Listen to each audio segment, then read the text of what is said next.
रोहिणी खडसेंना पुणे पोलिसांनी नोटीस पाठवली होती आणि आता त्या नोटीसला उत्तर देण्यासाठी रोहिणी खडसे पुणे आयुक्तालयामध्ये दाखल झालेले आहेत।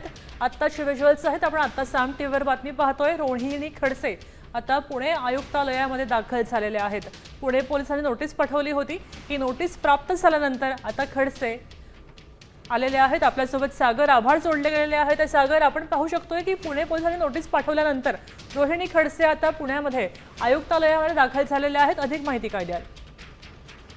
रोहिणी खडसे जे आहेत ते आता पोलीस आयुक्त कार्यालयामध्ये दाखल झालेले आहेत आणि प्रांजल खेवलकर प्रकरणामध्ये त्यांना नोटीस जी आहे ती बजावण्यात आलेली होती। अंमली पदार्थ विरोधी पथकाकडून त्यांची चौकशी जी आहे तीही झालेली आपल्याला पाहायला मिळते।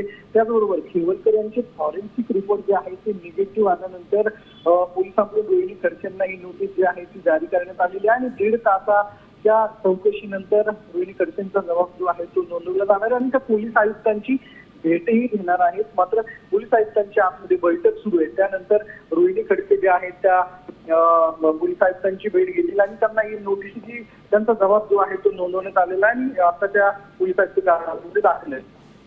नक्कीच सागर, सविस्तर माहितीसाठी धन्यवाद। आपण पाहू शकतोय की रोहिणी खडसेंची 1.5 तास चौकशी झाली आणि त्यांनी जबाब सुद्धा नोंदवलेला आहे।